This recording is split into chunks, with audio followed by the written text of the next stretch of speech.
Voltamos, Brasil! Tá liberado o WhatsApp 964450532, porque agora eu tô recebendo a Thelma Brown, gente, ela é maravilhosa.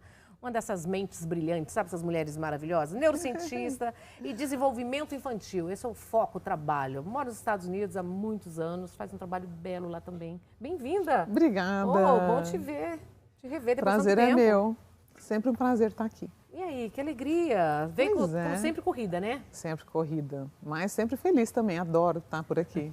Vem uma semaninha só, né? É, uma semana. Olha que coisa linda, gente, essa mesa. Tá vendo? Cheio de docinhos hoje, para alegrar a nossa tarde. Maravilhosa! Estresse tóxico na infância. Como isso pode afetar a saúde da criança? Você geralmente dá uma aula para todo mundo, né? Todos os pais. Eu sei muito do seu trabalho lindo dos Estados Unidos. Esse estresse tóxico, como que é considerado? Quando começa a surgir na vida da criança? Como que a gente pode preparar os nossos filhos para crescerem saudáveis? Principalmente que a palavra do momento agora é saúde mental, né? Super importante, né? Na verdade, Nani, estresse tóxico é uma condição, não é uma coisa normal, né? A criança teve um estresse tóxico, não é assim que funciona. Existe o estresse normal da vida que todo mundo tem. É aquele estresse que você pega um trânsito, tá ali, puxa vida, eu tô atrasada. Ou então o primeiro dia de escola de uma criança, aquilo gera estresse nela. Até por alguns dias, né? É, exatamente. Então, existe um estresse normal da vida e que ele é positivo, né? Porque ele está colocando a gente em movimento, a gente está ali crescendo com ele. Vamos supor, a criança vai aprender a andar de bicicleta, ela cai, levanta, tenta de novo. Isso gera um estresse, mas é um estresse normal, natural. Quando que o estresse começa a ser um problema? Por exemplo, quando os pais educam baseado no medo.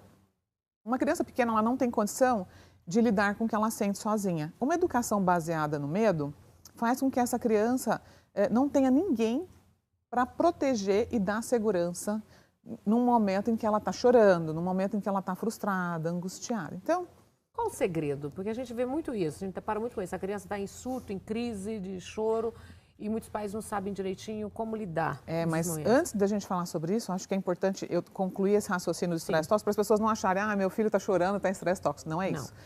Tem uma analogia maravilhosa que a doutora Nadine Harris, é uma autora americana, uma pediatra, usou em um dos livros dela, que explica muito bem o que é um estresse tóxico. Imagina que a gente está vivendo numa caverna, né? Todos nós duas estamos vivendo numa caverna, e a gente está ali com fome e de repente decidimos sair para caçar umas frutinhas para comer. Chegou lá no meio da floresta, tinha um urso gigante. Você não estava esperando ver esse urso. O que acontece com o seu corpo?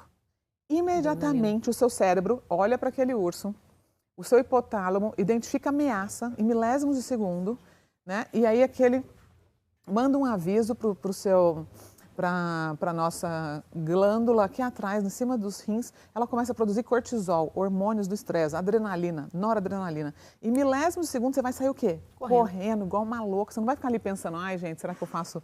O que eu faço? Não, o seu corpo instintivamente protege sua vida. Você vai correr para essa caverna de volta. Chega lá nessa caverna, você senta, fala, ufa, que bom, estou a salvo. Seu cérebro começa a reconhecer segurança naquele ambiente, aos pouquinhos seu coração vai voltando ao normal. Mas imagina que você é uma criança e vive com esses ursos nessa caverna. Vai ficar o tempo todo. E quando esses pais são o urso, essa criança nunca consegue ter segurança emocional. E isso desencadeia estresse tóxico. Então é aquela criança que ela não tem um adulto para apoiá-la no que ela sente, ela vive em ameaça, ela vive sendo castigada, ela vive apanhando, ela vive sendo negligenciada ou sofrendo agressões e violências em casa. Isso gera estresse tóxico, e o que impacta desenvolvimento cerebral, impacta foco, aprendizado na escola, comportamento, entendeu a diferença? Então, os pais precisam reconhecer o que é normal. Como reconhecer? O que ele começa a perceber? Essa criança começa a demonstrar também? Sim. Sinais? Claro, com certeza. Porque uma coisa é o estresse natural de ser pai e mãe. Existe, né? A criança chora, ela precisa de colo, ela precisa de atenção, ela faz uma birra quando... Isso é natural, né? De ser pai, de ser mãe. O estresse tóxico é quando esse adulto, de fato, ele não consegue se conectar com essa criança. Ele está o tempo inteiro se protegendo ou atacando. Né? Uma criança que ela não tem acolhimento, ela não recebe afeto. Então, é como se ela estivesse tendo que lidar sozinha com situações difíceis. Então, se os pais percebem, reconhecem que estão criando filhos dessa forma, eles precisam se tornar apoio para esses filhos. Parar na hora Reavaliar tudo, né? Olhar para essa criança e falar, opa, peraí, ela precisa de mim, a criança precisa ser cuidada, ela precisa ser vista, né? E o que pode gerar, Thelma, essa criança criada nesse estresse tóxico já? O que pode gerar isso nessa criança? Muitas coisas. Começa já na escola, né? Aquela criança que não consegue se concentrar, ela tem dificuldade de aprender, ela tem dificuldade de socializar, ela pode se isolar, porque como ela está em estado de alerta, é um corpo que está o tempo todo no modo luta ou fuga, né? Vai virar agressiva também, né? Pode ficar agressiva, né? Se defender, Sim. porque ela vê ameaça no amigo, ela vê ameaça em todos os lugares, ou ela pode se isolar. Então, fatalmente, ela começa a ter um problema de socialização.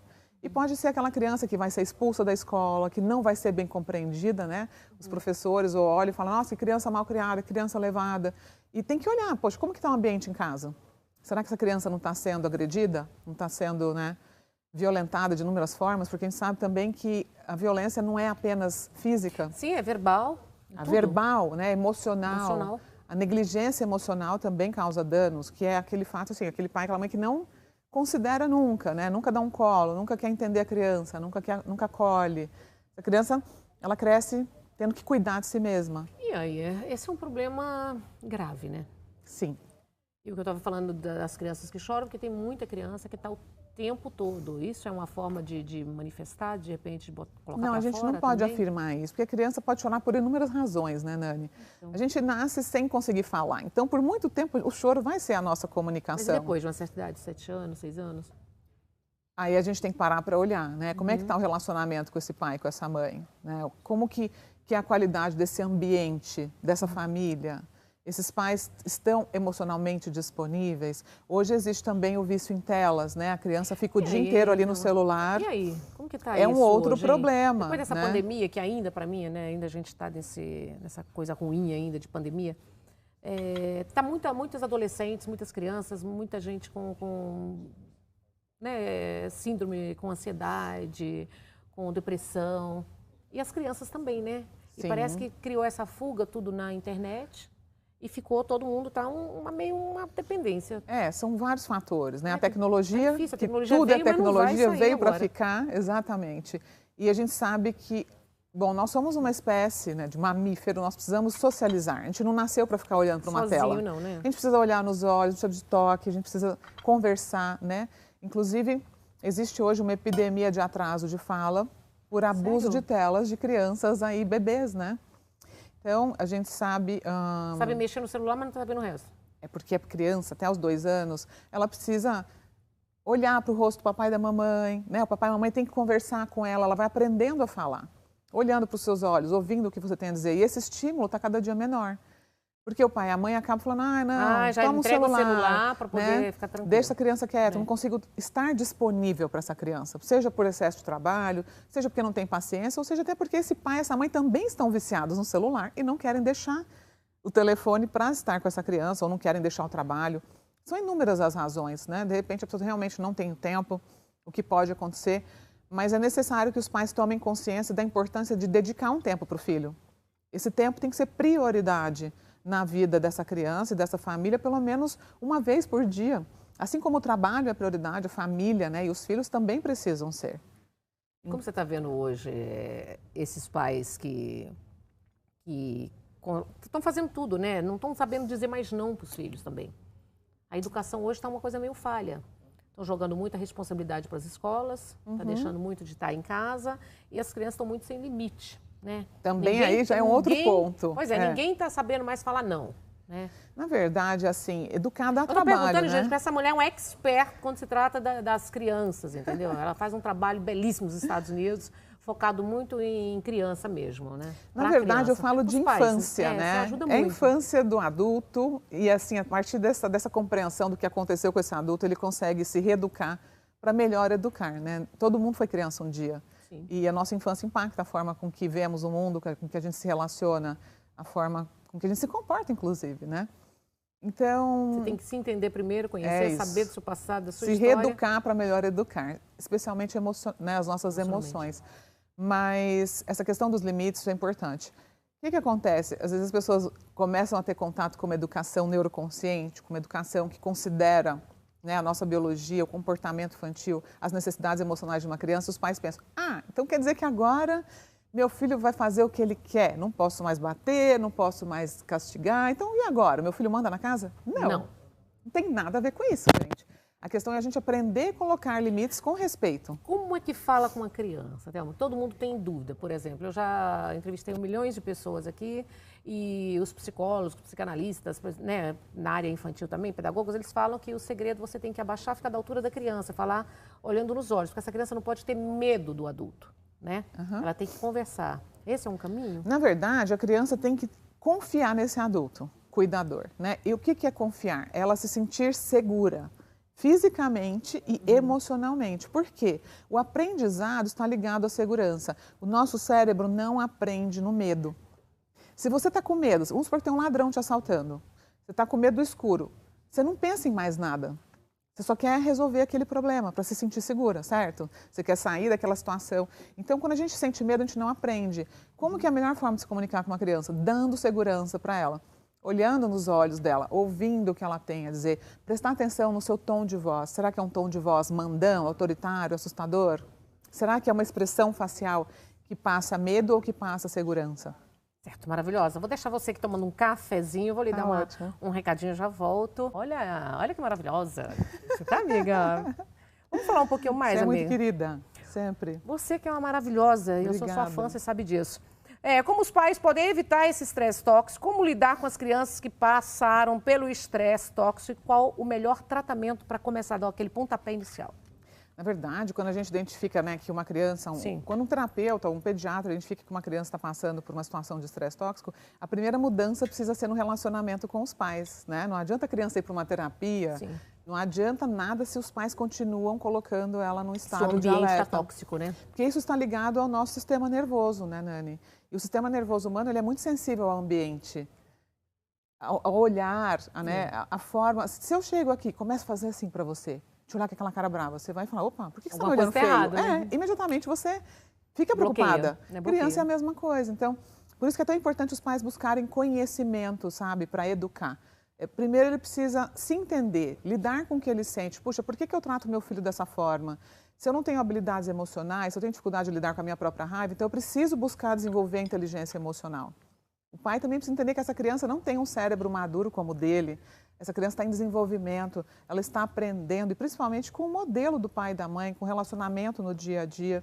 Então, a gente tem que sair daquele lugar de sermos... de conforto também. E também de deixar de ser um pai e uma mãe ditadora, para aprender a ser um pai e uma mãe que treina, que ensina, né, que está educando. E educar não tem a ver com violência. Porque a gente vem de uma criação que a gente, na minha geração pelo menos, a gente vivia no medo.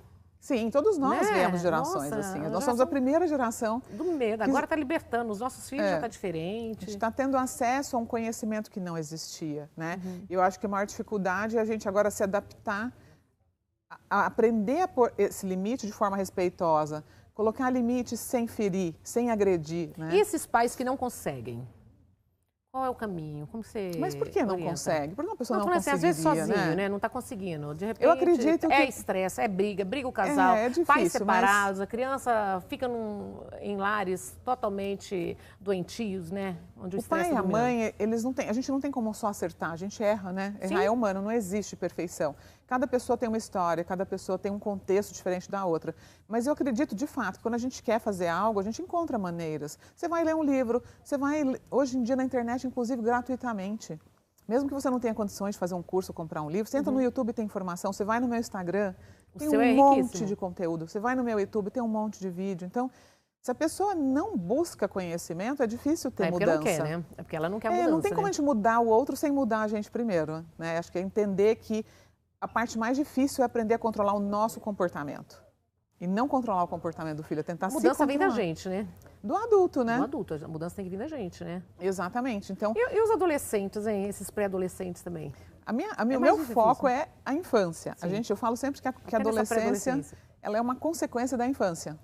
Então, se a criança vem sendo criada num ambiente de briga, de grito, de ameaça, de castigo, quando ela começa a se tornar adolescente, Nani, os pais na adolescência deixam de ser, né, aquele herói, aquela perfeição. Quando é criança, o pai e a mãe é tudo para aquela criança. Quando ela vira adolescente, não. O foco é o quê? A vida, os amigos, né? As amigas. Então, os problemas tendem a aumentar. Aumentar. É importante que os pais entendam que na infância é a hora de criar um vínculo, relacionamento, conexão, uma relação de confiança, né? Ô, Thelma, qual é o segredo, né? Você que é uma especialista nisso, porque muitas pessoas, muitos pais têm essa dúvida, né? Quando começar esse diálogo, essa conversa, esse bate-papo com os filhos? Com que idade? Porque fala assim, não entende, é muito pequenininho. E não é bem assim, né? É que relacionamento é uma construção, né? Não adianta você chegar lá na adolescência e falar, agora eu quero me aproximar do meu filho. Tá, e como é que foram os primeiros anos de vida? Então, conexão é o segredo de qualquer relacionamento feliz, né? Com seu esposo, seja com uma amiga. O que é conexão? É você ver o outro, ouvir o que o outro tem a dizer. Por exemplo, a gente está aqui, estamos conectadas conversando. E hoje em dia, essa conexão está muito perdida, não só pela internet, mas pela pressa, pelo estresse do dia a dia, falta de paciência. Então, você se conectando, você vai criando uma base forte, né? A criança começa a entender, puxa, eu posso contar com meu pai, com a minha mãe. Eles estão me vendo, eles estão percebendo as minhas necessidades, né? Então, o relacionamento ele tem que ser baseado na segurança e não no medo. Porque essa criança que entende que quando ela erra, ela tem espaço para aprender e não apenas vai ser castigada, porque os erros fazem parte do processo do aprendizado infantil e do adulto, né? A gente erra. Sim, o tempo todo. Mesmo como mães, como pais, a gente erra todos os dias. Sim. Então, a criança também vai errar. A partir do momento que ela percebe, puxa, eu errei, mas meu pai e minha mãe vieram aqui, me conduziram nesse processo de aprendizado. Deu a mão. Falou, puxa, eu posso confiar no papai e da mamãe, né? É diferente de uma criança que comete um erro natural da infância e ela é castigada, apanha, né? Muitas vezes os pais ignoram por dias, dão aquele tratamento de silêncio porque a criança errou, né? E é algo que é totalmente natural nesse processo. Então, a gente tem que criar os nossos filhos pensando, essa criança, ela vai correr para mim num momento de dificuldade da vida dela ou ela vai correr de mim, né? Vale pensar. Maravilhosa. Gratidão. O programa já chegou ao fim. Como passa rápido, né? Muito. Boa. Boa, né? Verdade. Redes sociais, como que nós encontramos você?